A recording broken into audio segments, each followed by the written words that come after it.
If you can't take on the insurance companies, who else can't you take on? The oil companies, the armament companies, the arms manufacturers? Who else don't you take on? Big ag? Who else can't you take on? The trading companies? Also the doctors. They work for the insurance companies. Well, yeah, I mean, they have, you know,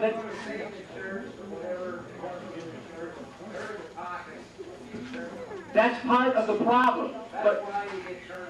But more than a doctor being in the pocket of an insurance company, when you have a president in the pocket of the insurance company.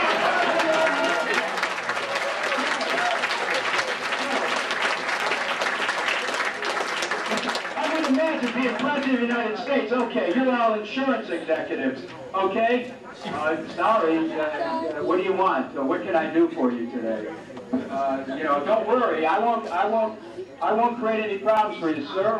We're going to make sure that you can continue to make those profits that you've been making. Don't worry about it, ma'am. Whatever you need, don't worry. We're not going to create Medicare for all, because I know this would put you in a real problem. But listen, our Democratic Party needs some help.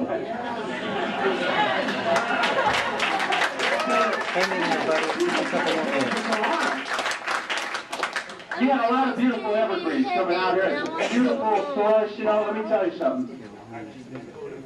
I've never fallen off a Christmas tree, okay? I know exactly what's going on in our political system.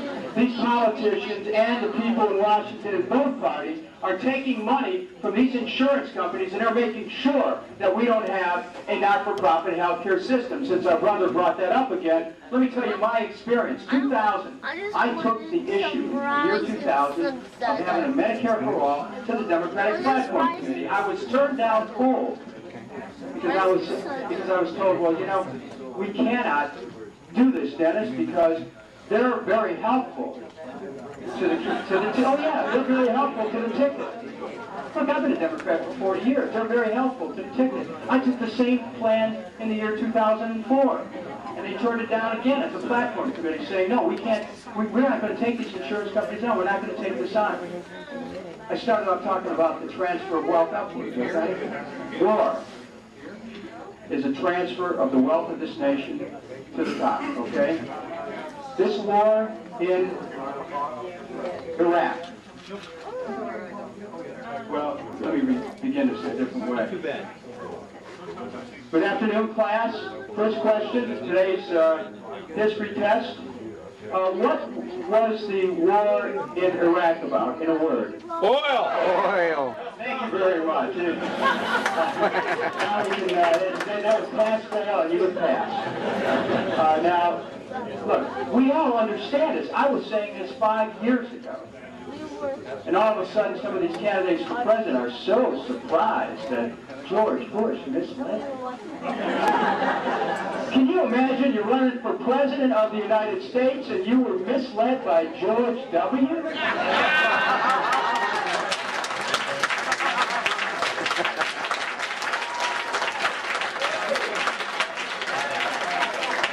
When I was growing up in the city of Cleveland, some of the neighborhoods we lived in, we had people that would stand on the corner and they would sell watches. They'd have watches on their arm. They'd lift up their arm and they'd say, you want to buy a watch, okay? And you always knew those watches never worked, right? I never bought any of those watches growing up in the city of Cleveland, okay? See, why? Because that, you know, maybe it's because I grew up in the inner city. Let me tell you something. I can't. This is a very important matter when we're talking about the President of the United States. You know, I can't be fooled into buying a watch that doesn't work, and I can't buy a war that I know is based on lies. I did an analysis 5 years ago that said there's no cause for war. There's no cause for war. We attacked the nation, didn't attack us. We have a right to defend ourselves. We have a right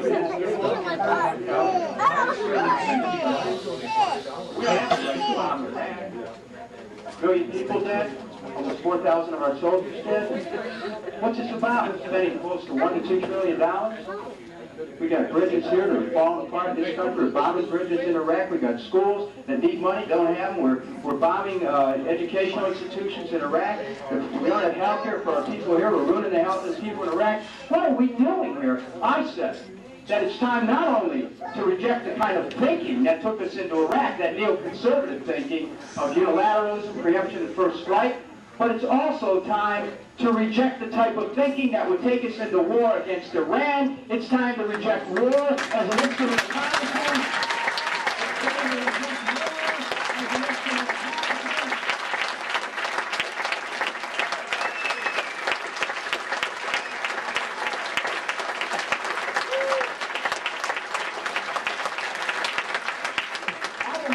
I don't know if any of you saw the debate that was monitored by Tim Russell. Well, we had 3 Democratic candidates who said they're ready to keep this war going to 2013. Oh, they're saying we're not going to have combat troops. We're going to have non-combat troops. Well, let me tell you what President Kucinich is about. End the occupation. Close the bases.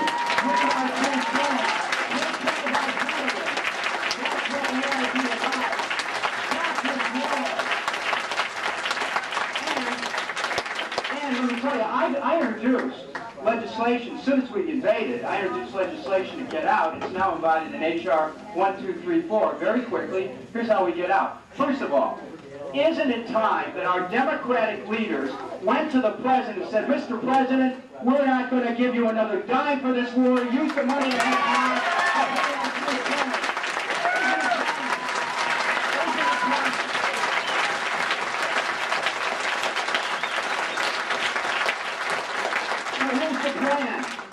Congress puts its collective foot down and says no more money for the war. We don't need to take another vote to do that. Anybody who knows anything about politics knows that if you don't want something to pass, you just don't offer a bill. Hello?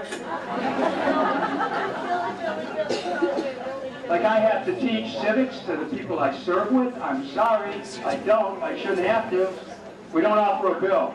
The money's there. Bring the troops home. Now, in addition to that, end the occupation, close the bases, bring the troops home. Parallel process. You got to reach out to the nations of the region. The Baker-Hamilton report said we have to talk to Syria and Iran, and we have to.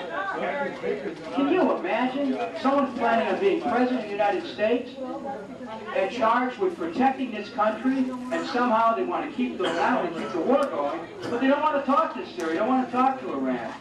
They just want to keep the war going, which means more war. Candidates saying of Iran, all options are on the table, including nuclear. Where are we going here, folks? I'm talking about a different direction. You work with these nations in the region. You create a multinational peacekeeping force made up of a lot of Muslim nations. They move in as our troops leave. I talked to people at the UN. They said we could accomplish a transition in about 3 months. Not 3 years, not 6 years, not 10 years or 25 years, but 3 months. And we have to have another program, reconciliation between the Shiites, Sunnis, and Kurds, which can't occur with an occupation. It can occur if we end the occupation. No compartmentalization or partition or division of Iraq. We have to make sure that we have an honest reconstruction program. Get those crooked contractors out of that country.